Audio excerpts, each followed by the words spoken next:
Hello my dear learners, कैसे हैं आप सब? आई होप आप सब बहुत अच्छे होंगे। This is Saumya and I welcome you all to my channel English over chai. Thank you so much guys for joining in today's video. आप सबका बहुत बहुत स्वागत है।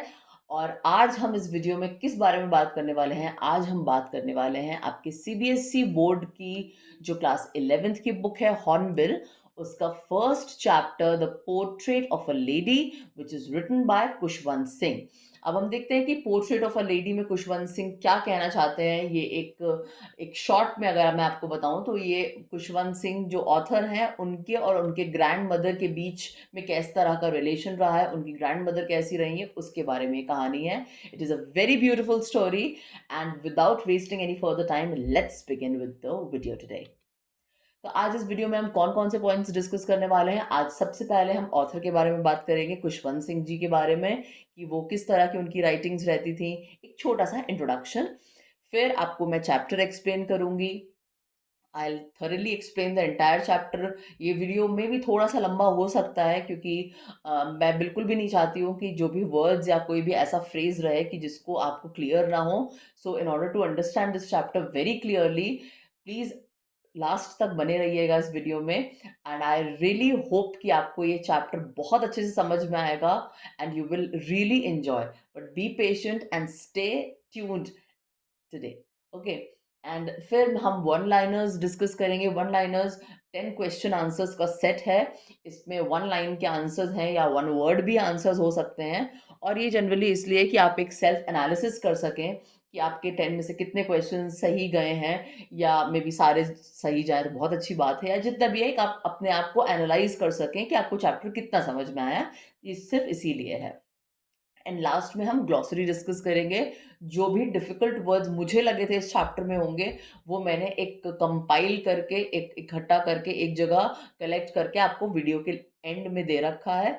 वहां जा करके आप बहुत ही सिंपल इंग्लिश लैंग्वेज में उसके मीनिंग्स दिए हैं, वो कैसे प्रोनाउंस होते हैं वो भी वहां पे दिया हुआ है।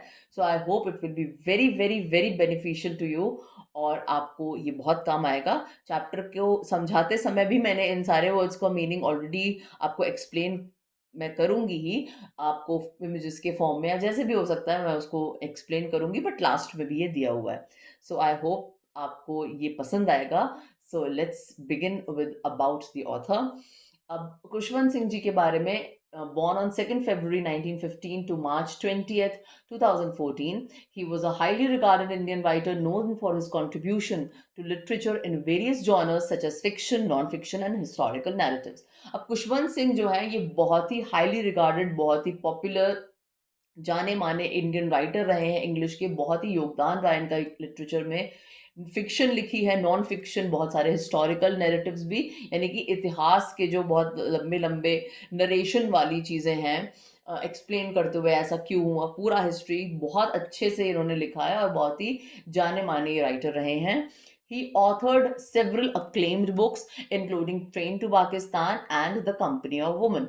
बहुत सारी acclaimed books लिखी हैं, मतलब बहुत ही पॉपुलर और जानी मानी बुक्स इन्होंने लिखी हैं, जिसमें कि ट्रेन टू पाकिस्तान इन्होंने लिखा है, कंपनी ऑफ वुमेन इन्होंने लिखा है। ट्रेन टू पाकिस्तान आपकी इंडिया जब आज़ाद हो गया था और पार्टीशन के बाद की स्टोरी है कि लोगों के क्या स्ट्रगल्स रहे हैं जब पाकिस्तान एक नया कंट्री फॉर्म हुआ, और उसके बाद कैसे लोगों में मतलब स्टैम्पीड्स भी हुए, बहुत सारा लोगों को जो प्रॉब्लम्स फेस करनी पड़ी उसके बारे में है। और कंपनी ऑफ वुमेन, वुमेन के जो जनरली जो वुमेन स्ट्रगल करती हैं अलग अलग सिनेरियोज में, उसके बारे में है। अलग अलग वुमेन की कहानी है जो अलग अलग सिचुएशन से जूझ रही है और सबको कंपाइल करके इकट्ठा करके ये स्टोरी है। बहुत ही अच्छी ये बुक्स हैं और बहुत पॉपुलर हैं जो इन्होंने लिखी थी। Singh was known for his fearless and controversial approach to writing. Khushwant Singh जो है वो अपनी कंट्रोवर्शियल अप्रोच के लिए जाने जाते हैं।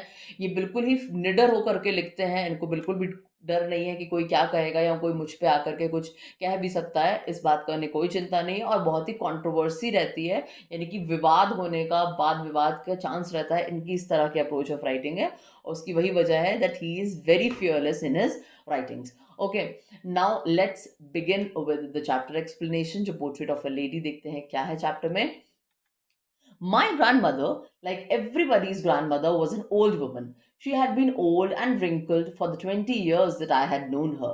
People said that she had once been young and pretty and had even had a husband, but that was hard to believe.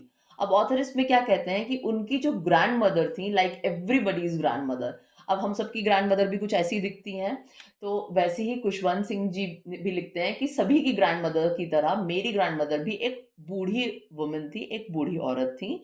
वो ओल्ड रही हैं, बूढ़ी रही हैं एंड रिंकल्ड रही हैं। रिंकल्ड मतलब झुर्रियाँ पड़ जाना चेहरे पे। आपने देखा होगा जो जो जब लोग बूढ़े हो जाते हैं तो उनके चेहरे पे झुर्रियाँ पड़ जाती हैं, हाथों में झुर्रियाँ आ जाती हैं। तो for the 20 years that I had known her, 20 years यहाँ पे थोड़ा सा एक 20 ईयर्स मतलब लिटरली 20 ईयर्स नहीं, एक एग्जैजरेशन है कि बहुत लंबे समय से, बहुत समय से, जब से मैं उन्हें देख रहा हूँ, जब से मैं उन्हें जानता हूँ, वो हमेशा से ही बूढ़ी और रिंकल्ड झुर्रियों वाला उनका चेहरा रहा है। लोग ऐसा कहते थे, पीपल सेड, कि वो एक समय ऐसा था जब वो बहुत यंग और प्रिटी थी और उनके एक हस्बैंड भी था, but that was hard to believe. लेकिन मैं इस चीज पे बिलीव नहीं कर पा रहा हूँ, बहुत मुश्किल है मेरे लिए बिलीव करना। कहने का मतलब है कि ऑथर जब से होश उन्होंने संभाला था, जब से वो अपनी दादी को देख रहे थे, वो उनको हमेशा बूढ़ी देखते थे, हमेशा रिंकल्ड देखते थे। तो उनके लिए ये ग्रास्प कर पाना, इस बात को बिलीव कर पाना कि लोग ऐसे जब उनको ये कहते थे या लोगों से वो सुनते थे कि उनकी ग्रैंड मदर भी कभी जवान रही थी, कभी प्रिटी रही थी, कभी देखने में बहुत सुंदर रही थी, और उनके कोई हस्बैंड भी था, उनके एक हस्बैंड भी था। ये सब चीजें ऑथर के लिए बहुत ही आश्चर्य वाली हैं, बहुत ही उनके लिए सरप्राइजिंग है, क्योंकि उनको देख करके अपनी दादी को ये लगता ही नहीं था कि इनके भी कोई हस्बैंड रहे होंगे या ये भी कभी जवान रही होंगी। उनको लगता था ये शुरू से ऐसी रही है, ये बूढ़ी ही पैदा हुई थी। तो इस तरह की कुछ सोच हमारे ऑथर की थी। हम सभी की कहीं ना कहीं जब हम छोटे होते तो हमें भी यही लगता है कि हमारी दादी ऐसी रही होंगी हमेशा से, क्योंकि हम उनको वैसे ही देखते हैं। Okay, my grandfather's portrait hung above the mantelpiece in the drawing room. He wore a big turban and loose fitting clothes. अभी क्या बोल रहे हैं कि उनके जो ग्रैंडफादर का पोर्ट्रेट था। पोर्ट्रेट क्या होता है? पोर्ट्रेट इस तरह का आप देख सकते हैं, आपने अपने घरों में देखा होगा, जो लोग आप इस दुनिया में नहीं रहे या आपके में बी ओल्डर जो जनरेशन्स के लोग होंगे, आपके ग्रैंड पेरेंट्स अगर नहीं है तो, या ग्रेट ग्रैंड पेरेंट्स, उनकी फोटोज वॉल्स पे, दीवार पे आपके लगी होती है, कि हम उन्हें याद रख सकें, हम उनको याद करते हैं फोटोज देख करके। और पोर्ट्रेट जनरली इस तरह का होता है जिसमें व्यक्ति का फेस और उसके कंधे तक का इतना पोर्शन दिखता है। कोई फोटोग्राफ हो सकती है, उस फ्रेम करा के लगा दिया, या कोई ड्राइंग या पेंटिंग भी हो सकती है, उसको पोर्ट्रेट बोलते हैं। वो कहाँ पे लगा था? वो ड्राइंग रूम के मैंटल पीस के ऊपर लगा हुआ था। मैंटल पीस क्या होता है? मैंटल पीस आपने देखा होगा, बहुत सारे घरों में इस तरह का फायर प्लेस होता है। ये एक मैंटल पीस है। यहाँ पर ये जो जगह आपको दिख रही है, ये हिस्सा, यहाँ पे लोग कुछ टेबल की तरह होता है, मार्बल का या जिस भी स्ट्रक्चर का, जिस भी मटेरियल का ये बना होता है, उस पे लोग सामान भी रखते हैं। और उसके ठीक ऊपर की दीवार पे, मैंटल पीस के ऊपर की जो वॉल थी, वहां पर उनके ग्रैंडफादर का पोर्ट्रेट टंगा हुआ था ड्राइंग रूम में। अब वो अपने ग्रैंडफादर के बारे में बताते हैं कि वो ग्रैंडफादर उनके कैसे दिख रहे थे फोटो में। उन्होंने एक बड़ी सी टर्बन पहनी हुई थी। टर्बन मतलब ये पगड़ी जो होती है, ठीक है। सिख कम्युनिटी के लोग, जो आपने देखा होगा, बहुत सारे लोग इस तरह की पगड़ी पहनते हैं, उसको इंग्लिश में हम टर्बन कहते हैं। और लूज फिटिंग के क्लोथ्स पहने हुए थे, ढीले ढाले से कपड़े पहने हुए थे, ऐसे उनके ग्रैंडफादर फोटो में नजर आ रहे थे। His long white beard covered the best part of his chest and he looks at least 100 years old. अब उनकी बहुत लंबी सी सफेद रंग की बियर्ड थी, यानी कि दाढ़ी थी, जो कि क्या कर रही थी? Covered the best part of his chest, यानी कि वो इतनी लंबी थी कि उनके चेस्ट तक आ रही थी और उनके चेस्ट के पोर्शन को ढक ले रही थी। Best part of this chest मतलब उनके चेस्ट का ऊपर के हिस्से को वो ढक ले रही थी, और देखने में ऐसा लग रहा था वो कम से कम 100 साल के होंगे। और वो इस तरह के पर्सन लग ही नहीं रहे थे। He did not look the sort of person who would have a wife और children. He looked as if he could only have lots and lots of grand children. अब ऑथर की आप ये सोच देखिए कि वो ऐसा सोचते हैं अपने ग्रैंडफादर को देख के कि कम से कम 100 साल के होंगे, और वो इस तरह के व्यक्ति लग ही नहीं रहे थे कि उनकी भी कोई वाइफ हो सकती है या उनके भी बच्चे हो सकते हैं। उनको देख के तो ऐसे ही लग रहा था कि बस इनके बहुत ढेर सारे नाती पोते ही होंगे, पोते पोतियां खूब सारे होंगे, और उनकी वाइफ तो हो ही नहीं सकती। तो अपनी दादी के लिए भी वो ऐसे ही सोच रहा है, और अपने ग्रैंडफादर के पोर्ट्रेट को देख करके भी वो यही सोच रहा है। होता है ना हम सब लोग के साथ में कि हम जिस व्यक्ति को जैसा देखते हैं, तो हमारे एक अपने दिमाग में एक बिलीफ सिस्टम सेट हो जाता है कि ये शुरू से ही ऐसा रहा होगा, क्योंकि हमने उनको वैसे देखा है। तो वैसे ही कुछ हाल खुशवंत सिंह का, ऑथर का भी था।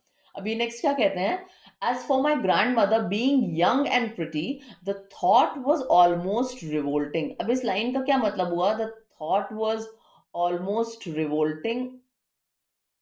ये जो सेंटेंस है इसका मतलब ये है, the thought was almost revolting, कि रिवोल्ट करना का मतलब होता है विद्रोह करना।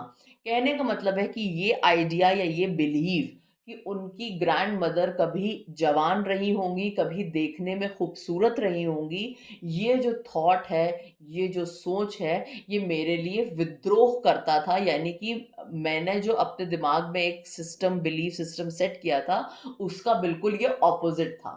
कहने का ये मतलब है, ठीक है।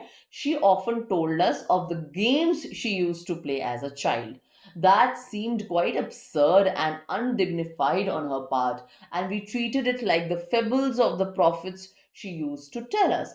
अब वो कहते हैं फर्दर खुशवंत सिंह कि उनकी दादी उनको बताती थी, ऑफन टोल्ड, वो अक्सर उनको बताया करती थी, वो कौन कौन से गेम्स खेलती थी जब वो छोटी बच्ची थी, जब वो चाइल्ड थी, कि जब वो बचपन में कौन कौन से गेम्स खेलती थी, ये खुशवंत सिंह जी को, ऑथर को बताती थी।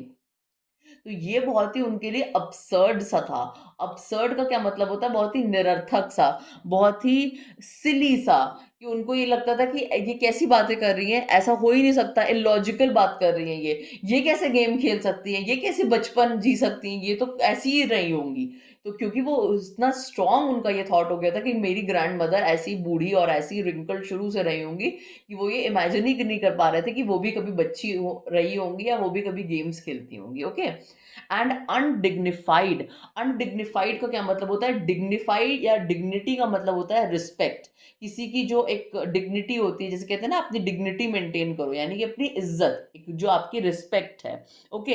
अनडिग्निफाइड ऑन हर पार्ट मतलब कि उनके मुंह से, कि दादी जैसे, जैसे आप जिस भी एज ग्रुप के होते हैं, आपसे एक बिहेवियर एक्सपेक्टेड होता है। You are currently maybe 15, 16, 17 years old, तो आपसे एक बिहेवियर एक्सपेक्टेड होगा कि आपके छोटे भाई बहन है, आप उनका ख्याल रखेंगे, या आप इन्हें, छोटे भाई बहन ने कुछ गड़बड़ कर दी तो आपके पेरेंट्स आपको बोलते हैं होंगे, मे बी बोलते होंगे कि देखो तुम्हें ऐसा करना चाहिए था, तुम बड़े हो या तुम बड़ी हो, इस तरह से। Because you are 16, 17 years old, तो आपसे उस तरह का, उस एज में जो आपसे एक बिहेवियर की आशा होगी आपके पेरेंट्स को, उस तरह की बातें आपसे करेंगे। जब आप आज से जब आप क्लास 1 या 2 में रहे होंगे, तब आपसे इस तरह की बातें नहीं करते होंगे ना आपके पेरेंट्स, जैसे अभी करते हैं। तो वो इसलिए ही है कि जैसे जैसे आपकी एज बढ़ती जाती है, वैसे ही आपसे एक सर्टन टाइप का सोशल बिहेवियर या एक बिहेवियर आपसे एक्सपेक्टेड होता है, आपसे उम्मीद की जाती है कि आप ऐसे ऐसे व्यवहार करेंगे। तो अनडिग्निफाइड ऑन हर पार्ट का मतलब है कि जो दादी हैं, उनके मुंह से ये सुनना कि वो बचपन में छोटे पे वो गेम्स खेलती थी, या उनसे बच्चों वाली बातें सुनना थोड़ा सा अनडिग्निफाइड था, थोड़ा सा उनकी उम्र में जिस तरह की बात होनी चाहिए थी वैसी बात वो नहीं थी। कहने का ये मतलब है। और कैसे वो ट्रीट करते थे, ऑथर कहते थे वी ट्रीटेड इट, मतलब हम सब, ऑथर और उनके साथ के जो लोग थे, वो कैसे उसको ट्रीट करते थे, like the fables of the prophets she used to tell us, कि हम उनको उनकी बातों को ऐसे ट्रीट करते थे जैसे कि वो फेबल्स ऑफ द प्रॉफिट्स हो, जो वो हमें बताया करती थी। फेबल्स ऑफ द प्रॉफिट्स का क्या मतलब है, ग्रैंड मदर जो थी, वो फेबल्स, फेबल्स का मतलब होता है स्टोरीज, ठीक है, कहानियां सुनाना। प्रॉफिट्स का मतलब है कोई भी रिलीजियस चीज के बारे में, जैसे किसी पर्टिकुलर रिलीजन की कोई कहानी सुनाना। प्रॉफिट्स, यहाँ पे आपके जो प्रॉफिट हैं उनके बारे में बात हो रही है। और यहाँ पे बेसिकली प्रॉफिट से ये भी मतलब है कि रिलीजन के बारे में, अलग अलग जो रिलीजन है हमारी कंट्री में या ऑल ओवर द वर्ल्ड भी, जो डिफरेंट डिफरेंट रिलीजन्स हैं, उन सबके कौन गुरु हैं, या वो क्या संदेश हमें देते हैं, क्या मैसेजेस हमें देते हैं, उनकी क्या कहानी है, ये सारी दादी माँ खुशवंत सिंह जी को सुनाया करती थी।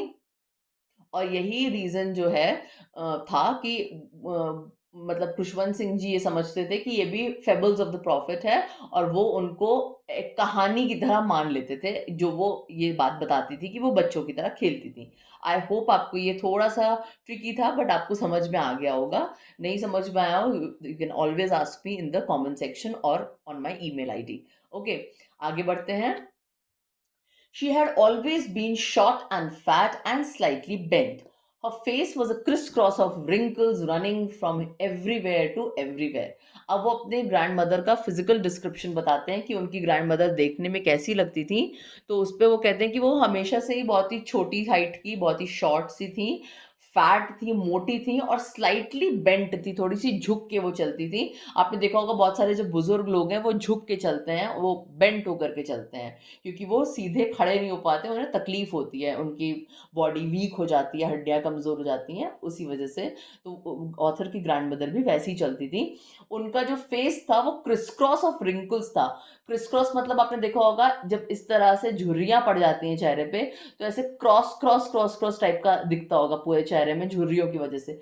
वही चीज़ कहना है कि क्रिस क्रॉस बना हुआ था, क्रॉस की तरह बना हुआ था, रिंकल्स उनकी जो झुर्रियाँ थी वो क्रॉस जैसी बनी हुई थी। Running from everywhere to everywhere मतलब पूरे चेहरे पे थी, कि कहीं से भी शुरू होके कहीं भी जा रही थी। पूरे चेहरे पे उनकी झुर्रियाँ ही झुर्रियाँ थी। No, we were certain she had always been as we had known her. अब वो क्या कह रहे हैं कि जब वो ये देख रहे हैं अपने सामने, अपनी ग्रैंड मदर के अपीयरेंस को देख रहे हैं कि वो झुक के चल रही है, पूरे चेहरे पे उनकी झुर्रियां ही झुर्रियां हैं, पूरा चेहरा भरा हुआ है रिंकल से, और बूढ़ी सी हैं, बाल सफेद हो गए हैं, तो वो इस चीज को अपना जो यंग और प्रिटी वाली बात है, फिर वो एकदम से उसको थॉट को कहते हैं कि नहीं, नहीं ऐसा नहीं है, हम बिल्कुल सर्टन हैं, हम बिल्कुल ये श्योर हैं कि जैसे हम उनको देख रहे हैं अभी, वो हमेशा से ही वैसी रही होंगी। हो ही नहीं सकता कि वो यंग या प्रिटी रही हों। ये यहाँ पे कहने का मतलब है। Old, so terribly old that she could not have grown older and had stayed at the same age for 20 years. तो वही बात आगे जो मैंने आपसे कही कि नहीं नहीं, जैसा हम उनको देख रहे हैं वो बिल्कुल वैसी हैं। कैसी हैं? ओल्ड हैं, बूढ़ी हैं, इतनी ज्यादा, टेरिबली मतलब इतनी ज्यादा बूढ़ी हैं कि वो इससे ज्यादा बूढ़ी और क्या ही होंगी, इससे ज्यादा वो बूढ़ी वो हो ही नहीं सकती, मैक्सिमम बूढ़ी हैं कहने का मतलब है। और वो उसी एज पे हैं फॉर 20 ईयर्स। फिर अगेन 20 ईयर्स यहाँ पे एग्जैजरेशन है, एक नॉट लिटरली 20 ईयर्स, लेकिन हाँ बहुत समय से, बीसियों साल से, जैसे कहते हैं ना लोग, बीसियों साल से ऐसे ही है, वही यहाँ पे मतलब है कि बहुत समय से, बहुत टाइम से वो उसी एज पे जैसे आकर के उनकी एज रुक गई है कि अब इससे ज्यादा वो बूढ़ी हो ही नहीं सकती, इतनी ज्यादा वो बूढ़ी हैं। तो ये ऑथर कहना चाहते हैं। She could never have been pretty but she was always beautiful. अब यहाँ पर देखिए दो वर्ड्स यूज हुए हैं, प्रिटी और ब्यूटीफुल। क्या डिफरेंस होता है प्रिटी में और ब्यूटीफुल में? She could never have been pretty. अब ऑथर का ये मानना है कि वो कभी भी प्रिटी नहीं रही होंगी, लेकिन वो हमेशा से ब्यूटीफुल थी। क्या डिफरेंस है? प्रिटी का मतलब होता है आउटर अपीयरेंस से जब आप खूबसूरत लगते हैं, जब आप अपने यंग एज में होते हैं, तब यूथ जब आप होते हैं, यंग होते हैं, तो आप को देखने में, आप जब थोड़ा सा हल्का सा भी मेकअप कर लेंगे, नहीं भी करेंगे, लड़कियों की बात कर रही हूँ मैं, तब भी आप प्रिटी लगते हैं, देखने में सुंदर लगते हैं। लेकिन ब्यूटीफुल का क्या मतलब होता है? ब्यूटीफुल का मतलब होता है कि सोसाइटी के स्टैंडर्ड्स के अकॉर्डिंग अगर आप देखने में प्रिटी नहीं है, but you have a good heart, अगर आपके डीड्स अच्छे हैं, आपका दिल बहुत अच्छा है, तो वो जो दिल की अच्छाई है या उसकी जो खूबसूरती है, वो आपके चेहरे पे कहीं ना कहीं जरूर दिखेगी, and that what makes you beautiful. Okay, so pretty होना मतलब बाहर से खूबसूरत होना, और ब्यूटीफुल होना मतलब अंदर से खूबसूरत होना, जो आपके चेहरे पे, आपके फेस पे रिफ्लेक्ट करे। ओके, तो वो अपनी ग्रैंड मदर के लिए भी कहते हैं कि वो कभी भी प्रिटी तो नहीं रही होंगी क्योंकि इतनी बूढ़ी है, रिंकल्ड है, लेकिन वो ब्यूटीफुल हमेशा से थी। She hobbled about the house in spotless white, with one hand resting on her waist to balance her stoop and the other telling the beads of her rosary. अब वो क्या कह रहे हैं कि वो हॉबल करती थी। करने का मतलब होता है लड़खड़ाना, लड़खड़ाया हुआ, यानी कि लड़खड़ा के चलना, ठीक से वो चल नहीं पाती थी। तो वो पूरे स्पॉटलेस वाइट मतलब कि बहुत ही साफ सुथरे से घर में वो हॉबल करके लड़खड़ाते हुए चलती थी। उनका एक हाथ उनकी कमर पे रहता था ताकि वो अपने स्टूप को बैलेंस कर सके। स्टूप का मतलब होता है आपका बॉडी का जो पोजिशन है, पॉस्चर जिसको हम कहते हैं, कि आप इस तरह से बेंट हैं, थोड़ा सा आपने सही किया, ये आपका स्टूप हो गया, यानी कि एकदम सीधे होकर के चलना या बॉडी का बैलेंस मेंटेन करना। तो वो अपने बॉडी को ठीक से बैलेंस नहीं कर पाती थी, इसलिए एक हाथ उनका कमर पे रहता था ताकि उनका जो पॉस्चर है वो मेंटेन रहे, बैलेंस रहे, और वो लड़खड़ा ना जाए चलने में, लड़खड़ाते हुए चलती थी। और दूसरे हाथ में वो रोजरी लिए हुए होती थी और उसकी बीड्स को जपती रहती थी। रोजरी इस तरह का माला होता है जैसे जिसको माला जपना कहते हैं, कि दूसरी हाथ में वो इस रोजरी लेती थी, माला लिए होती थी, और उसकी जो बीड्स हैं, ये देखिए आप गोल गोल सा दिख रहा है ना, इनको बीड्स कहते हैं, उसको जपते हुए चलती थी पूरे घर में। Her silver locks were scattered untidily over her pale, puckered face, and her lips constantly moved in inaudible prayer. Silver locks का मतलब है, सिल्वर यहाँ पे मतलब सफेद, और लॉक्स का मतलब है बालों की जो लटें होती हैं। तो उनके जो सिल्वर लॉक्स थे, उनकी जो सफेद बालों की लटें थी, वो पूरे उनके फेस पे बिखरी रहती थी। अनटाइडली मतलब बहुत ही मेसी सा, बहुत ही जैसे नीटली बंधा हुआ नहीं हो, बहुत ही अनटाइडी सा, गंदे तरीके से ऐसे पूरे बाल बिखरे रहते थे उनके पेल पकड़ फेस पे। पेल का मतलब होता है इस तरह से जब आपका चेहरा पीला पड़ जाता है, जब आप बीमार हो जाते होंगे, या बूढ़े लोगों के चेहरे को भी आप देखिए तो इस तरह से पीला पड़ जाता है, उसको पेल कहते हैं। और पकड़ फेस का मतलब होता है सिकुड़ा हुआ एकदम से, यू नो, एकदम श्रिंक कर जाना। तो उनके जो सिल्वर लॉक्स थे, उनके जो सफेद लटे थी, वो उनके पेल से, पकड़ से, पीले से सिकुड़े हुए चेहरे पर बिखरी रहती थी। और उनके जो होंठ थे वो कॉन्स्टेंटली, वो लगातार बुदबुदाते रहते थे, मूव करते रहते थे, उनके होंठ हमेशा चलते रहते थे। और क्या करती थी वो, इनऑडिबल प्रेयर। इनऑडिबल का मतलब होता है ना सुनाई पड़ने वाला, जो चीज आप सुन ना सके। मतलब आपको होंठ हिलते हुए दिखेंगे कि वो प्रेयर कर रही हैं, लेकिन आपको कुछ सुनाई नहीं देगा कि वो क्या प्रेयर कर रही हैं। तो उनके होंठ लगातार प्रेयर करते हुए प्रार्थना में बुदबुदाते रहते थे, चलते रहते थे। Yes, she was beautiful. She was like the winter landscape in the mountains, an expanse of pure white serenity, breathing peace and contentment. Yes, she was beautiful. तो वो कहते हैं कि हाँ, वो बहुत खूबसूरत थी, बहुत ही ब्यूटीफुल थी। वो माउंटेन्स में विंटर लैंडस्केप की तरह थी। आपने अगर कभी देखा हो कि सर्दियों का जब समय होता है, सर्दियों के समय की कभी आप इमेज देखिएगा या सचमुच में जाइएगा किसी पहाड़ पे, तब देखेंगे कि पूरे पहाड़ बर्फ से ढक जाते हैं। तो उनका कहने का मतलब है ऑथर का, कि वो जैसे पहाड़ पे पूरी बर्फ की चादर सी ढक जाती है। विंटर का लैंडस्केप का मतलब होता है सीनरी, दृश्य देखना, कि माउंटेन्स पे जैसे विंटर का, सर्दियों का बर्फीला नजारा हो, ऐसे वो देखने में लगती थी अपने सिल्वर लॉक्स, अपने सफेद बालों के साथ। An expense of pure white serenity. An expense मतलब पूरा विशाल सा एक वो, बहुत ही शुद्धता की, बहुत ही प्योर हार्ट की, वाइट सेरेनिटी मतलब पीस, कि उनको देख करके इतना सुकून लगता था, कि ऐसा लगता था कि वो जैसे एक बहुत ही बड़ा फैलाव है, बहुत ही शांत से, बहुत ही सुकून भरे, शुद्धता से भरे हुए एक, देखने में लगती थी, एक पहाड़ जैसी लगती थी, जो क्या कैसी थी, ब्रीदिंग पीस एंड कंटेंटमेंट। जो ऐसा लगता था जैसे सांस ले रही हैं तो सांस में ही वो पीस, शांति, और कंटेंटमेंट का मतलब होता है आपका सुकून या संतुष्ट हो जाना। कि वो, कि ऐसा लगता था जैसे वो सांस ही ले रही हैं तो उसमें, उसी में शांति और संतुष्टि को वो ब्रीद कर रही हैं, ऐसा लगता था। इतनी ज्यादा शांति और प्योरिटी की मूरत थी वो। ये कहने का, इस तरह से कितनी खूबसूरती से खुशवंत सिंह जी ने अपनी ग्रैंड मदर को के बारे में बताया है। My grandmother and I were good friends. My parents left me with her when they went to live in the city, and we were constantly together. She used to wake me up in the morning and get me ready for school. अब वो अपने grand mother का physical appearance अब तक उन्होंने बताया, अब वो बता रहे हैं कि उनका और उनकी ग्रैंड मदर का रिलेशनशिप कैसा था। तो वो बताते हैं कि मैं और मेरी ग्रैंड मदर बहुत अच्छे दोस्त थे। मेरे पेरेंट्स ने मुझे उनके साथ छोड़ा था, यानी कि ऑथर को उनकी ग्रैंड मदर के साथ छोड़ा था। और वो कहाँ चले गए थे, वो सिटी में रहने, शहर में रहने चले गए थे। और तब से वो दोनों कॉन्स्टेंटली एक साथ थे। कॉन्स्टेंटली मतलब लगातार वो एक साथ थे। कौन दोनों? वी मतलब ऑथर यानी कि खुशवंत सिंह और उनकी ग्रैंड मदर। अब ग्रैंड मदर क्या करती थी? ग्रैंड मदर ऑथर जो थे खुशवंत सिंह जी, उनको रोज सुबह मॉर्निंग में उठाती थी और स्कूल के लिए उन्हें तैयार करती थी। She said her morning prayer in a monotonous sing song while she bathed and dressed me in the hope that I would listen and get to know it by heart. I listen because I love her voice but never bothered to learn it. अब वो क्या करती थी, सुबह उठ करके उठाती थी ऑथर को, उनको स्कूल जाने के लिए रेडी करती थी, और उसके साथ ही साथ वो क्या करती थी, वो अपनी मॉर्निंग की यानी कि सुबह की प्रार्थना भी करती जाती थी। एक मोनोटोनस मतलब होता है आपका बहुत ही नीरस, यानी कि बहुत ही बोरिंग, जिसको हम सिंपल भाषा में इंग्लिश में कहें कि बहुत ही बोरिंग सा एक सिंग सॉन्ग, यानी कि एक ही लय में वो गाती थी, जो बहुत ही बोरिंग लगता था क्योंकि डेली डेली उसी लय में वो गाती थी अपनी मॉर्निंग की प्रेयर।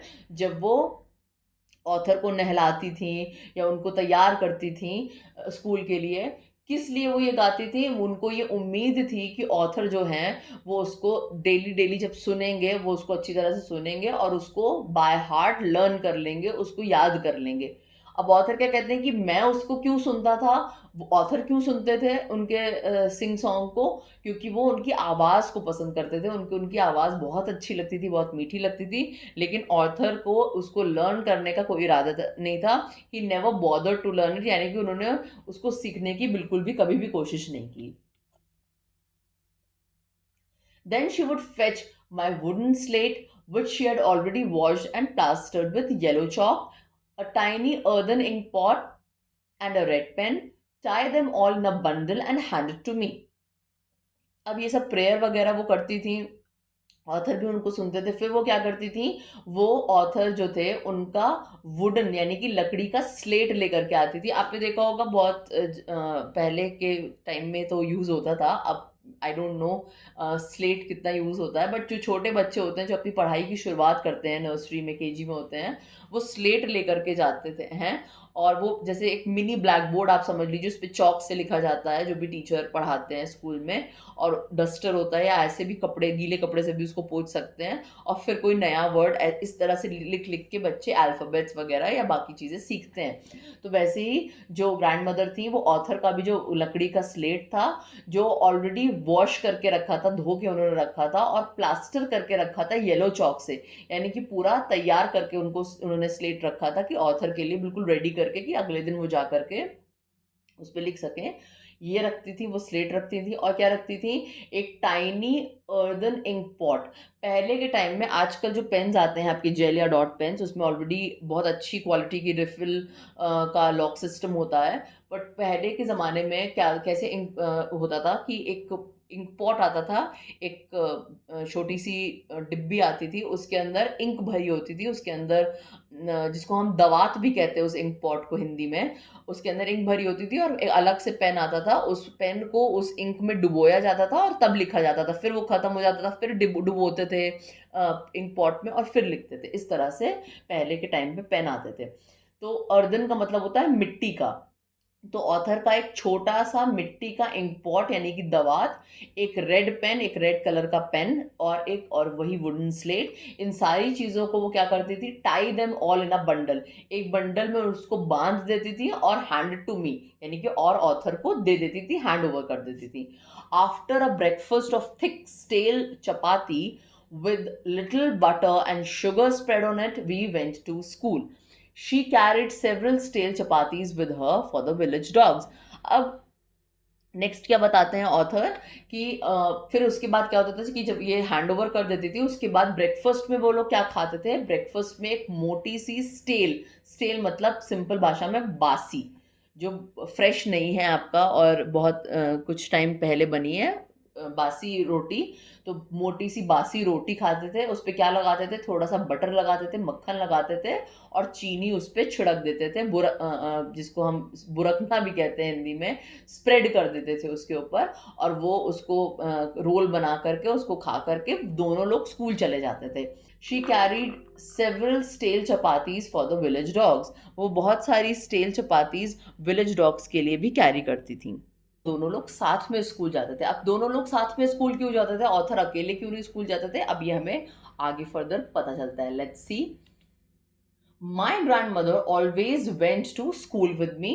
क्यों जाती थी उनकी ग्रैंड मदर उनके साथ school, because the school was attach to the temple. तो क्या रीजन था, रीजन ये था कि जो ऑथर का स्कूल था वो टेम्पल से यानी कि मंदिर से जुड़ा हुआ था।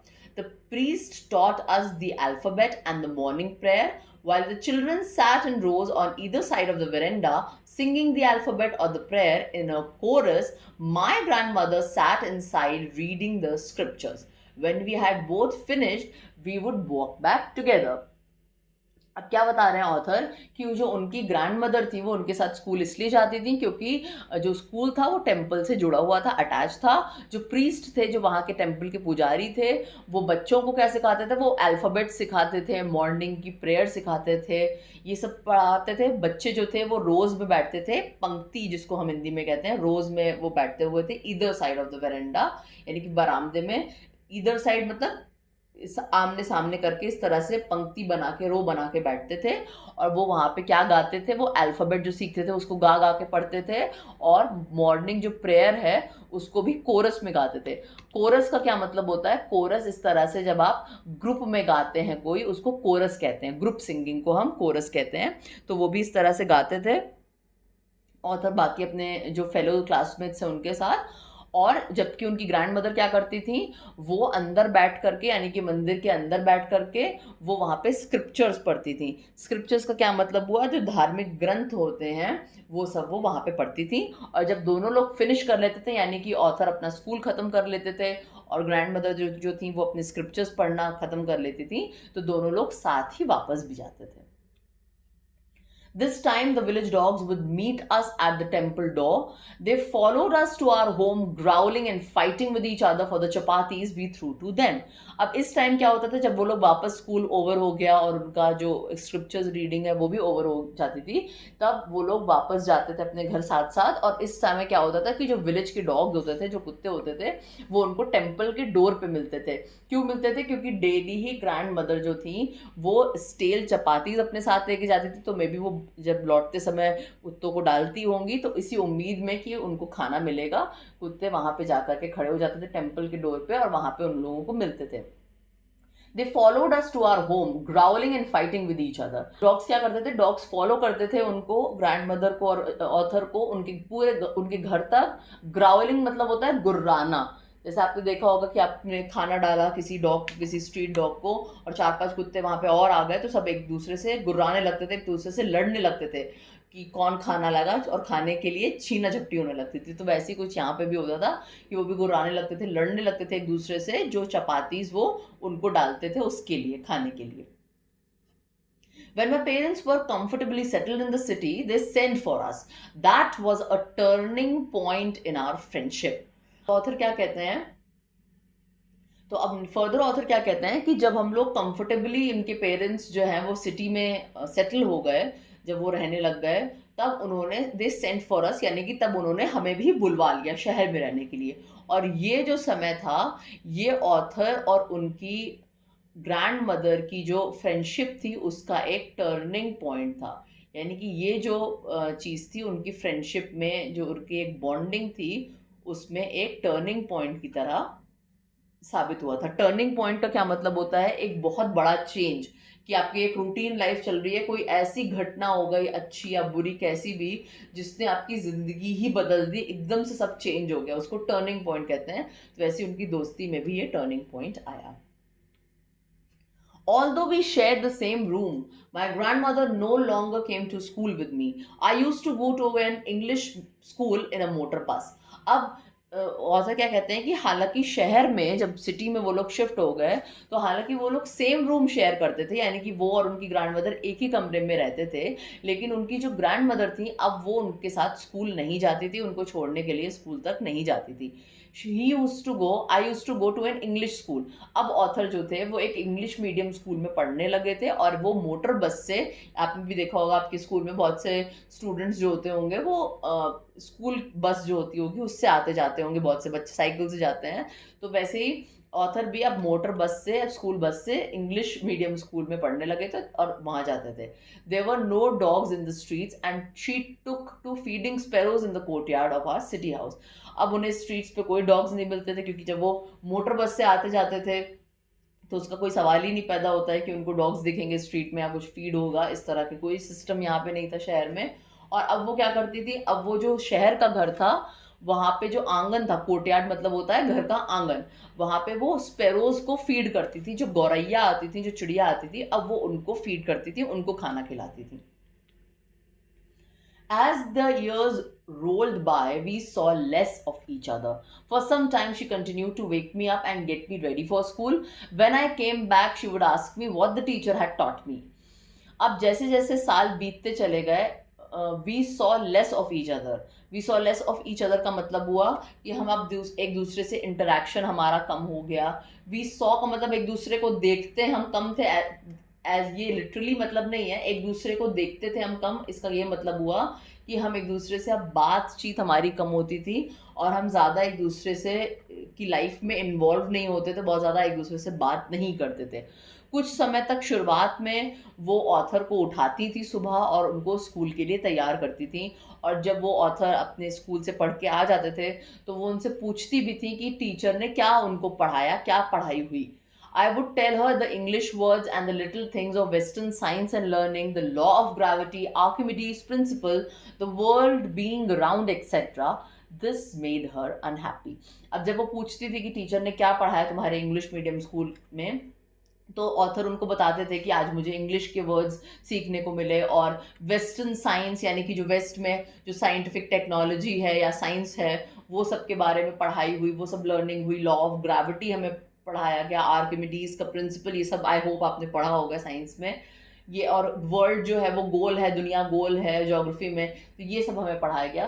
तो इस तरह की जो पढ़ाई थी जो थोड़ा सा वेस्टर्न कंट्रीज से इंस्पायर थी, विदेशी सभ्यता से इंस्पायर्ड थी, ये पढ़ाई उनको अनहैप्पी कर देती थी ग्रैंड मदर को. वो इससे बहुत ही नाखुश थी, इस तरह की पढ़ाई से. She could not help me with my lessons. अब जो ग्रैंड मदर थी वो ऑथर की मदद भी नहीं कर पाती थी उनकी पढ़ाई में. क्यों? क्योंकि जो ऑथर थे उनकी पढ़ाई लिखाई अब बहुत ज़्यादा चेंज हो गई थी. वो इंग्लिश मीडियम स्कूल में पढ़ने लगे थे, इंग्लिश की वेस्टर्न साइंस वाली चीज़ें पढ़ने लगे थे, और ग्रैंड मदर ये सारी चीज़ें नहीं जानती थी, उन्होंने ये सब नहीं पढ़ा था, तो अब वो उनको पढ़ा भी नहीं सकती थी. She did not believe in the things they taught at the English school and was distressed that there was no teaching about God and the scriptures.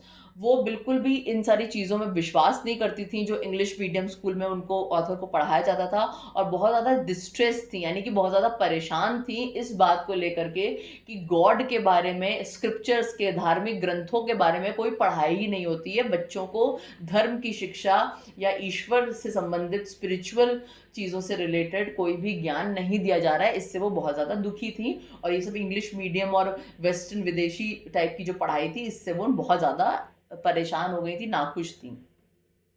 One day I announced that we were being given music lessons. She was very disturbed. अब एक दिन author ने आके ये announce किया, यानी कि उनको ये आके बताया, सूचना दी कि अब उससे उन लोगों को म्यूजिक भी सिखाया जाएगा, उनको संगीत का ज्ञान भी दिया जाएगा. इससे वो बहुत ज़्यादा डिस्टर्ब हो गई, बहुत ज़्यादा उनको परेशान हो गई ये सुन करके. अब क्यों हो गई परेशान? To her music had lewd associations. वो इसलिए परेशान हो गई क्योंकि उनके अकॉर्डिंग म्यूजिक जो है वो ल्यूड एसोसिएशंस को बिलोंग करता है. ल्यूड का मतलब हुआ अशिष्ट, असभ्य, यानी कि जो सभ्यता का एक जो डेफिनेशन है, या सभ्य घरों के जो लोग हैं, जेंटल लोग हैं, वो सब ये म्यूजिक वगैरह को नहीं सीखते हैं. और अशिष्ट जो एसोसिएशंस होती हैं, अशिष्ट एसोसिएशंस का मतलब है अशिष्ट लोगों का जो साथ होता है, या ऐसे लोगों से जो एसोसिएट होते हैं, जुड़े होते हैं, वो लोग ये सब म्यूजिक वगैरह सीखते हैं. It is the monopoly of harlots and beggars. Harlots का मतलब होता है जो आपके जो एक सोसाइटी में बना हुआ है कि जो लो बॉर्न विमेन होती हैं, या जिनको हम प्रोस्टिट्यूट्स भी कहते हैं, कि जो हालत्स हैं और जो भिखारी हैं उनकी मोनोपोली है गाने बजाने में. मोनोपोली का मतलब होता है एकाधिकार, कि किसी एक पर्टिकुलर कोई पर्टिकुलर बिजनेस है, उस पर किसी की मोनोपोली है कि इनके अलावा ये बिजनेस कोई नहीं कर सकता. फॉर एग्जांपल अगर मैं बिजनेस की बात करूं, या किसी ने वो बिजनेस किया भी तो वो उसको ओवर पावर कर लेंगे या उसकी कंपनी खरीद लेंगे कि हमारा ही राज रहे, एक हमारा एक किंगडम टाइप का एस्टैब्लिश हो कि मेरा राज है इस मार्केट पे. तो उस तरह से वो समझती थी कि जो म्यूजिक वगैरह जैसी चीज होती हैं ये सभ्य घरों की बात नहीं है. It is not meant for gentle folk. सभ्यता के दृष्टिकोण में ये नहीं है, अच्छे घर के लोग ये सब नहीं करते हैं, और ये भिखारी और हार्लट्स जो होती हैं इनकी मोनोपोली है, इन लोगों का राज है इस पे, और अच्छे घर के लोगों को ये सब नहीं सीखना चाहिए। She said nothing but her silence meant disapproval. अब जब उनको ये पता चला कि अब उनका पोता ही ये सब म्यूजिक वगैरह सीख रहा है, तो उन्होंने कुछ कहा नहीं, उनको बुरा बहुत लगा, बहुत डिस्टर्ब भी हो गई, पर उन्होंने कुछ नहीं कहा। और उनकी जो चुप्पी थी उसका मतलब यही था कि वो इस चीज को डिसअप्रूव कर रही है, इसको बिल्कुल भी पसंद नहीं कर रही हैं। She rarely talked to me after that. और उस दिन के बाद से, उसके बाद से वो बहुत ही हार्डली ही कभी ऑथर जो थे उनसे बात करती थी। When I went up to university, I was given a room of my own. The common link of friendship was snapped. My grandmother accepted her seclusion with resignation. अब जब ऑथर यूनिवर्सिटी में पढ़ने के लिए गए, या जब बाहर फर्दर स्टडीज के लिए गए, तो उनको उनका खुद का एक कमरा मिल गया। और जो एक कॉमन लिंक था उनकी फ्रेंडशिप का, उन दोनों की फ्रेंडशिप का, उनकी और उनकी दादी के साथ, वो एकदम से टूट गया, स्नैप हो गया। मतलब अचानक से कोई चीज टूट जाना, यानी कि टूट के बिखर जाना, या चटाक की आवाज से कोई चीज टूट जाती है, उसको हम स्नैप कहते हैं। तो अब उनका कमरा अलग हो गया, दोनों लोग का जब एक कमरा था तब भी बात कम होती थी, बट एटलीस्ट साथ में रहते थे तो एक लिंक जुड़ा हुआ था। अब जब कमरा ही अलग अलग हो गया, जब वो यूनिवर्सिटी गए, तो वो जो एक कॉमन लिंक था, वो एक कमरा, वो भी टूट गया।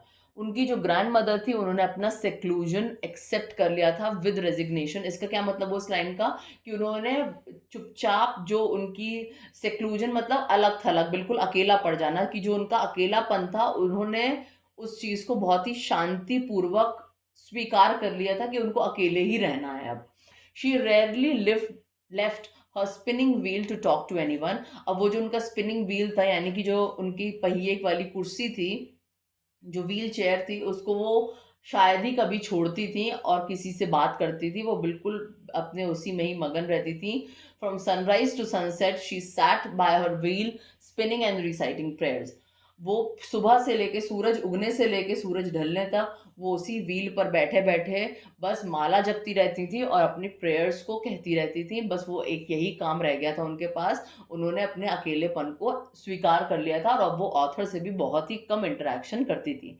सिर्फ आफ्टरनून में, सिर्फ दोपहर के समय वो कुछ समय के लिए रिलैक्स करती थी, और उस टाइम पे वो स्पैरोज को फीड करती थी, गौरैया को दाना खिलाती थी, या जो भी उनको खिलाना है वो खाना देती थी। While she sat in the veranda, breaking the bread into little bits, hundreds of little birds collected round her, creating a veritable bedlam of chirpings. Some came and perched on her legs, others on her shoulders.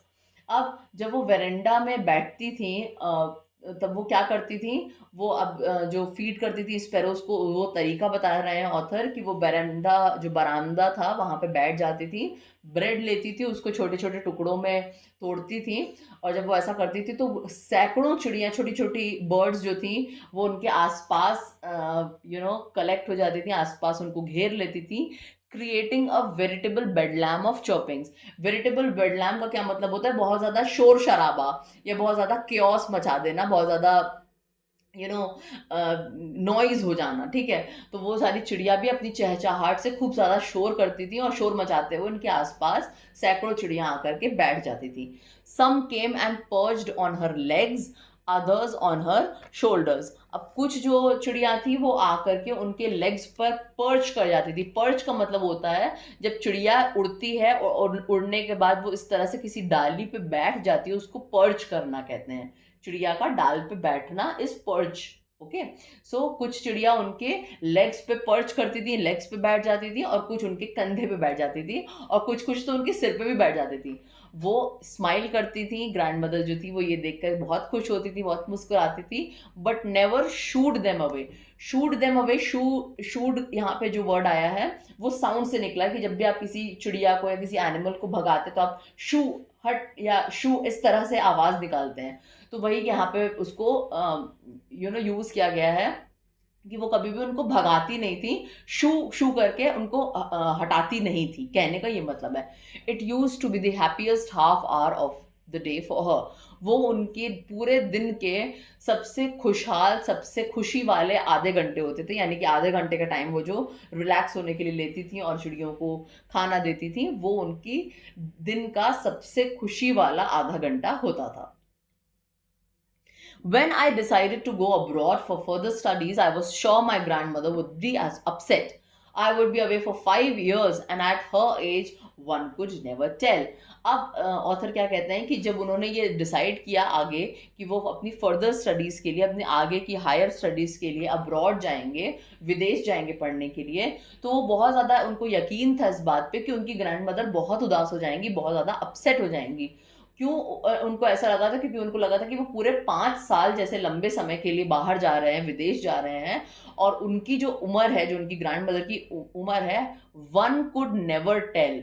One could never tell मतलब कोई नहीं कह सकता कि कब क्या हो जाए, यानी कि वो इतनी बूढ़ी हैं कि कोई नहीं बता सकता कि कब वो चल बसें, या यहाँ पर उनका मतलब है उनकी ग्रैंड मदर की डेथ से कि क्या पता क्या हो जाए. जैसे लोग कहते हैं ना, बहुत बुजुर्ग कोई होता है कि भाई हम इतने दिनों के लिए दूर जा रहे हैं, पता नहीं आएंगे तो दादी को अपनी देख पाएंगे कि नहीं.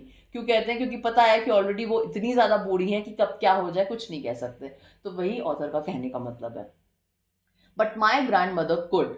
She was not even sentimental. अब ऑथर क्या कहते हैं कि लेकिन उनकी जो ग्रैंड मदर थी वो बिल्कुल भी अपसेट नहीं थी, वो जरा सा भी सेंटिमेंटल नहीं थी. वो उनको रेलवे स्टेशन तक छोड़ने आई थी, लेकिन वहां पे भी उन्होंने ना उनसे बात की थी ऑथर से, ना ही कोई इमोशन शो किया था. बिल्कुल भी इमोशनल या सेंसिटिव वो नहीं हो रही थी जब ऑथर फर्दर स्टडीज के लिए बाहर जा रहे थे. Her lips moved in prayer. Her mind was lost in prayer.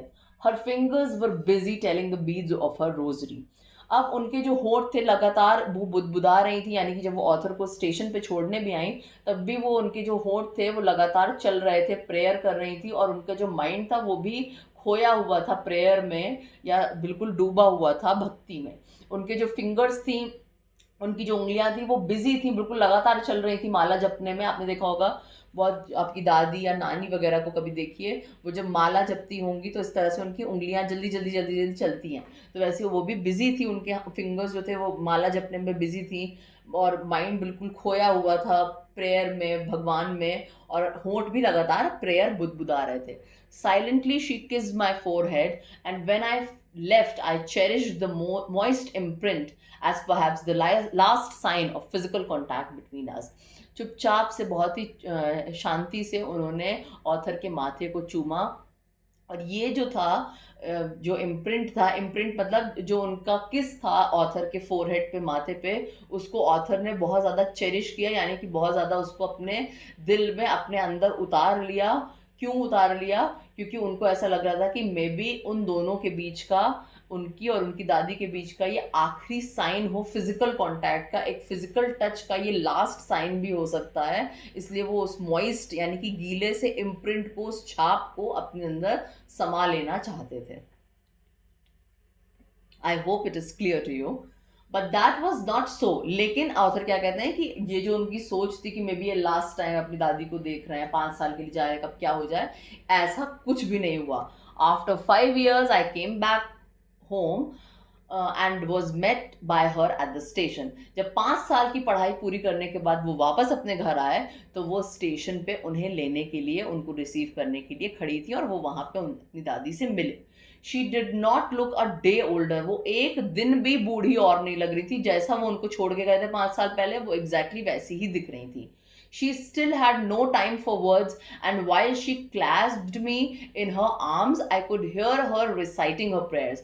उनके पास आज भी बात करने के लिए बिल्कुल भी कोई शब्द नहीं, बोलने के लिए, वर्ड्स के लिए कोई टाइम नहीं था, मतलब बातचीत के लिए उनके पास बिल्कुल भी टाइम नहीं था.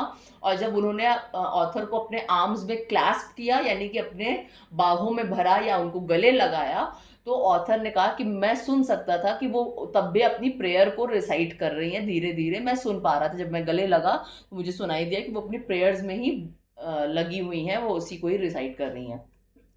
अब वो क्या फर्दर क्या कहते हैं, even on the first day of my arrival her happiest moments were with her sparrows whom she fed longer and with frivolous rebukes. अब ऑथर क्या कहते हैं कि मेरा आने का पहला दिन था कि मैं 5 साल बाद अब्रॉड से, विदेश से वापस आया और मेरे अराइवल के पहला दिन होने के बावजूद उनका हैप्पीएस्ट मोमेंट क्या था, उनकी वही स्पैरोज के साथ, उनकी वही चिड़ियों के साथ ही था। यानी कि कहने का मतलब है कि ऑथर पहली बार इतने सालों में घर में आए थे, वो उनके लिए खुशी का सबसे खुशी का मोमेंट नहीं था पूरे दिन का। आज भी उनके मोमेंट का सबसे खुशहाल मोमेंट कौन सा था पूरे दिन का, जो वो स्पैरोज के साथ आधा घंटा बिताती थी, जिनको वो फीड करती थी, उनको खिलाती थी विद फेबुलस रिब्यूक्स। फेबुलस रिब्यूक्स का क्या मतलब होता है, हल्की फुल्की सी झिड़की दे देना। यानी कि जब आप प्यार से किसी को थोड़ा सा रिप्रिमांड करते हैं, यानी कि डांट दें, कोई प्यार से बहुत हल्का फुल्का सा आपको डांट रहा है एक प्यार जताने के लिए, उसको हम रिब्यूक्स, फेबुलस रिब्यूक्स कहते हैं। तो वो भी अपना प्यार जताती थी इस तरह से चिड़ियों को थोड़ा बहुत डांट कर। ये कहने का यहाँ पे मतलब है। आगे बढ़ते हैं। In the evening, a change came over her. She did not pray. She collected the women of the neighborhood, got an old drum, and started to sing. For several hours, she thumped the sagging skins of the dilapidated drum and sang of the homecoming of warriors. अब एक change आया था उनमें, जो 5 साल पहले author ने देखा था। अब जब वो 5 साल बाद लौट के आए थे तो एक चेंज उनमें आया था। वो क्या चेंज था कि शाम के समय वो चेंज आया कि वो शाम के समय प्रेयर नहीं करती थी। शाम को वो प्रे नहीं कर रही होती थी, वो आस पड़ोस की जो औरतें थी उनको इकट्ठा करके एक ओल्ड ड्रम, यहाँ पे ओल्ड ड्रम का मतलब आप ढोलक से समझ सकते हैं, आपने सबने देखा होगा ढोलक क्या होती है, एक म्यूजिकल इंस्ट्रूमेंट होता है, उसको उस पर थाप दे करके, ढाप दे करके उसको बजाया जाता है। तो वो भी उन्होंने ले लिया ढोलक और वो गाना गाना उन्होंने शुरू कर दिया। और कई घंटों तक बैठ करके शी थम्ड, यानी थम करना मतलब बजाना, साउंड के साथ बजाना, क्या करती रही, sagging skins of the dilapidated drum. Dilapidated मतलब बुरी तरीके से खराब हो गया। वो जो ड्रम था, वो जो ढोलक थी, वो बुरी तरह से खराब हो गई थी। और उसकी जो स्किन थी, स्किन मतलब वो जो ढोलक आप जिसपे बजाते हैं, जिसपे मारते हैं ढोलक को, वो जो एक होता है ना कि बहुत ही अच्छा सा टाइट होता है, जब आप नई नई ढोलक लेते हैं तो बहुत अच्छा बजता है वो। और या आप अपनी मम्मी से पूछिएगा कि वो मे भी बजाती होंगी तो उनको कैसा लगता है, वो पूरी खराब हो चुकी थी।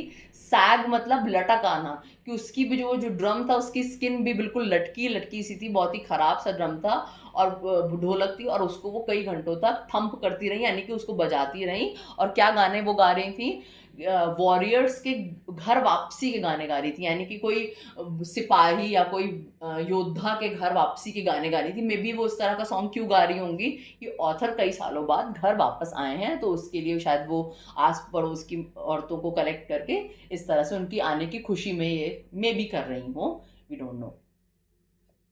We had to persuade her to stop to avoid over straining. अब ऑथर क्या कह रहे हैं कि कई घंटों तक वही करती रही, तो उनको उन सब लोगों को मिलके, वी मतलब ऑथर, उनके फैमिली मेंबर्स को उनको परसुएड करना पड़ा, उनको बहुत मनाना, मिन्नत करनी पड़ी कि वो रुक जाएं, अब वो ना बजाएं, ताकि वो थक ना जाए, ओवर स्ट्रेन उन पर बहुत ज़्यादा स्ट्रेस ना पड़ जाए, बहुत थक ना जाए वो। That was the first time since I had known her that she did not pray. अब ऑथर क्या कहते हैं कि ऐसा पहली बार था कि जब से मैं अपनी दादी को देख रहा था, तब से पहली बार ऐसा था कि उन्होंने प्रेयर नहीं किया हो। The next morning, she was taken ill. It was a mild fever, and the doctor told us that it would go. But my grandmother thought differently. अब नेक्स्ट मॉर्निंग, अगली सुबह वो बीमार पड़ गई। बहुत ही हल्का फुल्का बुखार था और डॉक्टर ने कहा था कि वो चला जाएगा, बहुत माइल्ड सा फीवर है, परेशान होने की कोई बात नहीं है। लेकिन उनकी ग्रैंड मदर अलग तरह से सोचती थी। अब वो क्या सोचती थी? She told us that her end was near. She said that since only a few hours before the close of the last chapter of her life, she had omitted to pray, she was not going to waste any more time talking to us. अब वो उन्होंने क्या differently सोचा, उन्होंने कहा कि अब उनका अंत करीब है, यानी कि उनकी डेथ अब पास आ गई है। उन्होंने कहा कि अब चूंकि उनकी लाइफ का, उनकी जिंदगी का जो आखिरी चैप्टर चल रहा है, ये जो आखिरी पार्ट है, उसको खत्म होने में अब कुछ ही घंटे बचे हैं, यानी कि उनकी डेथ पास आने वाली है और उनकी लाइफ का ये जो आखिरी चैप्टर है ये वो खत्म हो जाने वाला है, उसमें कुछ ही अब समय रह गया है। और जो उन्होंने ओमिट कर दिया था, जो उन्होंने छोड़ दिया था, प्रे नहीं किया था, कि एक इवनिंग पहले वो गाना बजाने में लग गई थी और उन्होंने प्रे नहीं किया था। तो उन्होंने कहा कि जो आखिरी के घंटे बचे थे उनकी ज़िंदगी ख़त्म होने में, आखिरी चैप्टर ख़त्म होने में, और उन्होंने प्रेयर करना अपना छूट गया था उनसे, तो अब चूंकि अब कम समय बचा है, अब उनकी डेथ आने ही वाली है, तो अब वो हम लोगों से बातचीत करने में अपना समय बर्बाद नहीं करेंगी। वो ऑलरेडी प्रेयर को छोड़ चुकी हैं एक शाम पहले। अब वो हमसे बात करके अपना समय नहीं बर्बाद करेंगी और पूरी तरह से बस प्रेयर में ही अपने आप को तल्लीन कर देंगी, अपने आप को लगा देंगी। We protested. अब ऑथर जो थे और उनके घर वालों ने बहुत ज़्यादा प्रोटेस्ट किया, बहुत विरोध किया इस बात का कि नहीं, हम आपके साथ रहेंगे, आप हमसे बात कीजिए, एकदम लास्ट के कुछ समय ही अगर रह गया है तो भी, या मे बी उनको मोटिवेट करना हो कि नहीं कुछ नहीं हुआ, हल्का सा बुखार ही तो है। तो ये सब उन्होंने प्रोटेस्ट किया ऑथर के घर वालों ने, लेकिन ग्रैंड मदर ने इग्नोर कर दिया उनके सारे प्रोटेस्ट को, बिल्कुल नज़रअंदाज कर दिया, उस पर ध्यान ही नहीं दिया। शी ले peacefully in bed praying and telling her beads. अब वो अपने बेड पर लेट गई और वो लगातार अपनी माला जपती रही और प्रेयर करती रही। Even before we could suspect, her lips stopped moving and the rosary fell from her lifeless fingers. अब इससे पहले कि ऑथर कह रहे हैं कि हम लोग समझ पाते कि वो क्या कर रही है क्या, अचानक से उनके होंठ चलने बंद हो गए और जो माला थी वो उनकी लाइफलेस यानी कि मृत उंगलियों से, मरी हुई उंगलियों से अचानक से गिर गई। A peaceful pallor spread on her face. अब एक पेलर, पेलर का मतलब होता है यहाँ पे जो पेल सा पीला पड़ा हुआ चेहरा, कि एक पीसफुल पेलर यानी कि एक बहुत ही शांत सा पीला पड़ चुका उनका चेहरा था, उनके चेहरे पे स्प्रेड हो गया, एक पीस शांति स्प्रेड हो गई उनके पीले पीले से चेहरे पे। और हमको पता चल गया, यानी कि ऑथर उनकी फैमिली को, कि वो अब इस दुनिया में नहीं है, मर चुकी हैं। We lifted her off the bed and, as is customary, laid her on the ground and covered her with a red shroud. अब ऑथर कहते हैं कि हमने उनको बेड से लिफ्ट किया, उठाया, and as is customary, customary का मतलब होता है परंपरागत, यानी कि प्रथा के अनुसार, कि कोई ट्रेडिशन चलता आ रहा है, कोई परंपरा चलती आ रही है, उसी को हम फॉलो कर रहे हैं जनरेशन बाय जनरेशन, उसको हम कहते हैं कस्टमरी, कस्टम्स को फॉलो करना। कि हमने उनको बेड से उठाया और जैसा कि कंसमरी था यानी कि प्रथा के अनुसार, उनको हमने ग्राउंड पे, जमीन पे वहीं पे रख दिया, and covered her with a red shroud, और लाल रंग के श्राउड यानी कि कफन से उन्हें ढक दिया, उनकी डेड बॉडी को कवर कर दिया। After a few hours of mourning we had left her alone to make arrangements for a funeral. Mourning का मतलब होता है शोक सभा या शोक प्रकट करना, कि कुछ घंटों तक हमने थोड़ा बहुत जो रुदन होता है या रोना या जो भी शोक मनाया उनकी डेथ का, और उसके बाद हमने उनको अकेला छोड़ दिया दादी को, और हम उनकी फ्यूनरल का अरेंजमेंट करने चले गए। फ्यूनरल यानी कि उनकी जो शव यात्रा थी, उनकी अब जो डेड बॉडी ले जाने का प्रोसेशन था, उसकी तैयारी करने के लिए हम चले गए। In the evening, we went to her room with a crude stretcher to take her to be cremated. अब यहाँ पे क्रूड का मतलब कच्चा होता है, वैसे कच्चा मतलब रॉ।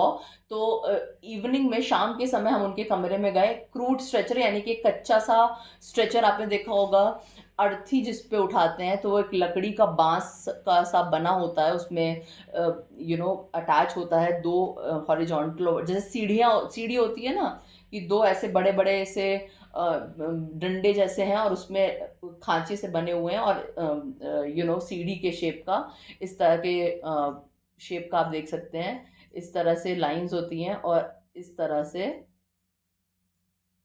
आपका होता है। तो ये स्ट्रेचर की बात ऑथर कर रहे हैं कि इस तरह का स्ट्रेचर हम कच्चा सा वुडन का लेकर के आए उनके कमरे में, उनको ले जाने के लिए, क्रिमेट करने के लिए। क्रिमेट मतलब उनको जो भी उनका क्रियाकर्म करना है, जलाने का जो करते हैं, शमशान घाट ले जाना, जहाँ भी, वहाँ पे करने के लिए हम ले गए।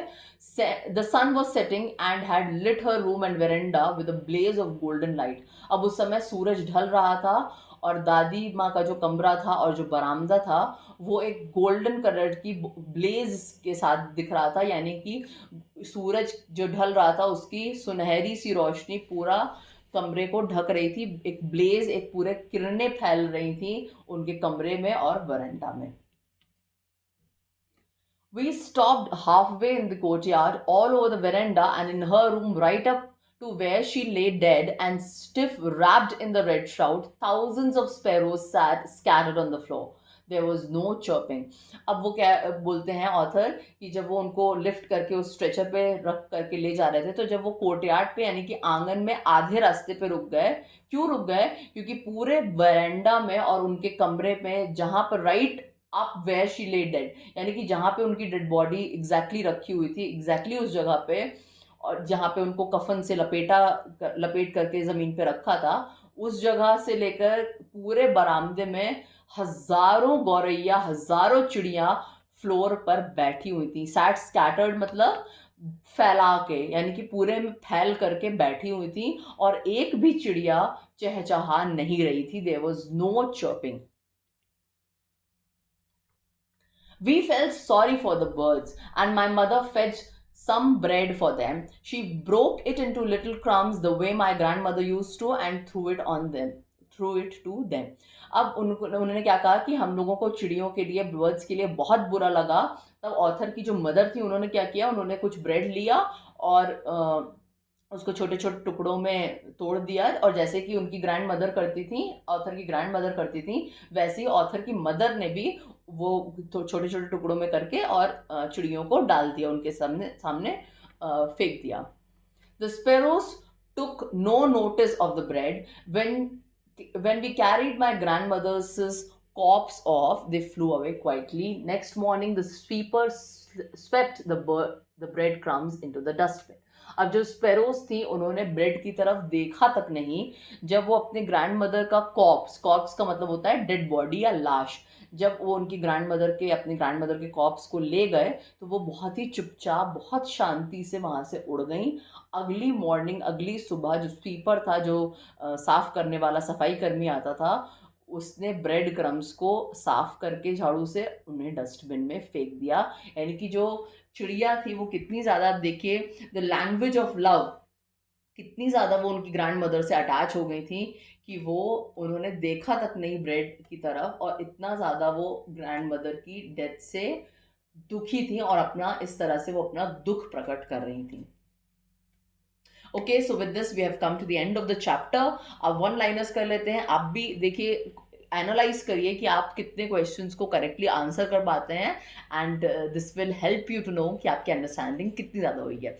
Okay, so here we go with the first question. How old was the author's grandmother when he first met her? जब पहली बार मिले थे तब क्या एज थी ग्रैंड मदर की, ऑथर की ग्रैंड मदर की? ये थोड़ा सा ट्रिकी क्वेश्चन है, आप सोचेंगे तो उसका बहुत अच्छे से आंसर कर पाएंगे। ओके, आंसर क्या है? She was already old and wrinkled, so he couldn't remember her being any younger. वो ऑलरेडी जब से देख रहे थे वो बूढ़ी थी, wrinkled थी, तो वो बिल्कुल भी उन्हें याद नहीं है कि कभी वो यंग भी रही होंगी। तो ऑथर की ग्रैंड मदर जब उनसे पहली बार मिले थे या उनको देखा था, तो कैसी थी? ओल्ड और wrinkled ही थी। Okay, What was the author's grandmother's favorite thing to do? क्या उनकी ऑथर की ग्रैंड मदर की फेवरेट थिंग क्या थी करने के लिए? फेवरेट थिंग थी to sit in the verandah spinning thread and reciting prayers. Prayers recite करती थी, वेरेंडा में बैठती थी और माला जपती रहती थी। What was the authors grandmother's most prized possession? सबसे ज्यादा प्राइज्ड पोजेशन क्या थी, यानी कि सबसे बहुमूल्य चीज जो वो पजेस करती थी, जो उनके पास थी, बहुमूल्य वस्तु क्या थी उन ग्रैंडमदर की? उनकी रोजरी, उनकी माला जो वो जपती थी। What was the author expecting about her grandmother when he returned from abroad? क्या एक्सपेक्ट कर रहे थे ऑथर अपनी ग्रैंड मदर से? जब वो अब्रॉड से लौट के आया तब क्या एक्सपेक्ट कर रहे थे, उनको क्या लग रहा था? He was surprised to see his grandmother at the station because he was thinking that she might have been dead as she was too old. जैसे कि मैंने आपको चैप्टर में ही बताया था कि जब वो वापस आए 5 साल बाद, तो वो बहुत सरप्राइज हो गए थे ग्रैंड मदर को देख के, क्योंकि उनको लगा था कि इतने लंबा ड्यूरेशन है 5 साल के इस पीरियड में, वो मे बी उन इस दुनिया में ना रही हो, क्योंकि वो बहुत ज्यादा बूढ़ी थी। What did the author's grandmother feed the sparrows? क्या खिलाती थी वो स्पैरोज को? उनको ब्रेड क्रम्स और लेफ्ट ओवर फूड देती थी। What did the author's grandfather look like in the portrait? कैसे दिखते थे author के grandfather? He was a handsome man. उनकी लंबी सी दाढ़ी थी और टर्बन उन्होंने पहन रखा था। Where did the author's grandmother go to pray? कहाँ जाते थे author's की grandmother pray करने के लिए? वो टेम्पल जाती थी रोज प्रे करने के लिए। What did the doctor say about grandmother's condition? क्या कहा था डॉक्टर ने ग्रैंडमदर की कंडीशन के बारे में? डॉक्टर ने क्या कहा था? डॉक्टर ने बताया था कि उनके बस माइल्ड फीवर है और वो चला जाएगा. What were the sparrows? Why were the sparrows not chirping the next morning after the author's arrival? जब ऑथर आए थे उसकी अगली सुबह स्पैरोज चहचहा क्यों नहीं रही थी? क्योंकि उन्होंने ये सेंस कर लिया था कि ग्रैंडमदर अब नहीं है. Why didn't the sparrows eat the breadcrumbs given by the author's mother? क्यों नहीं खाए थे स्पैरोज ने ब्रेड क्रम्स जो ऑथर की मदर ने दिए थे? क्योंकि वो उनकी डेथ को, ग्रैंड मदर की डेथ को ग्रीव कर रही थी, उसका शोक मना रही थी, इसलिए स्पैरोज ने ब्रेड नहीं खाई थी. अब हम ग्लॉसरी पे आते हैं. आई होप 10 में से आप मैक्सिमम क्वेश्चंस को करेक्टली आंसर कर पाए होंगे. 10 आउट ऑफ 10 कर पाए हो देन बहुत अच्छी बात है, कंग्रेचुलेशंस. अब हम ग्लॉसरी पे देखते हैं. एज सच कुछ है नहीं, बस मैंने जो वर्ड्स आपको ऑलरेडी चैप्टर में एक्सप्लेन कर दिए हैं वो बस एक इंग्लिश, सिंपल सी इंग्लिश में यहाँ पे मीनिंग आपको दिया हुआ, आप यहाँ से भी देख सकते हैं. For example, portrait word, a painting, drawing or photograph of a person usually showing their face. ये मैंने आपको ऑलरेडी बता रखा है. और उसको कैसे प्रोनाउंस करते हैं? पोर्ट्रेट. पोर्ट्रेट इस तरह से प्रोनाउंस करते हैं. तो इस तरह से बाकी के भी जो वर्ड्स हैं जो हम ऑलरेडी डिस्कस कर चुके हैं, ये सारे वर्ड्स आपको यहाँ पर मिलेंगे, ये सब आप देख सकते हैं. So with this we have come to an end of today's video. I hope आपको ये वीडियो पसंद आई होगी. अगर आपको ये वीडियो अच्छी लगी है then please do share it with your friends, family, और सबको बताइए इस वीडियो के बारे में. लाइक कीजिए, सब्सक्राइब कीजिए, बने रहिए. Stay tuned with English over चाय. आपके लिए और अच्छे अच्छे वीडियोस मैं बनाती रहूंगी. आई रियली होप कि आप हमसे आगे भी जुड़े रहेंगे. So with this I am Saumya signing off. मिलते हैं आपसे नेक्स्ट वीडियो में. तब तक के लिए हंसते रहिए, पढ़ते रहिए, मुस्कुराते रहिए, एंजॉय करिए लाइफ को, अपनी स्टडीज को. ओके, स्टडीज को बर्डन की तरफ मत देखिए. It is very good. आप इंजॉय करेंगे, आपको सब समझ में आएगा, सब पसंद आएगा. ओके, सो मिलते हैं नेक्स्ट वीडियो में. Take care, bye bye.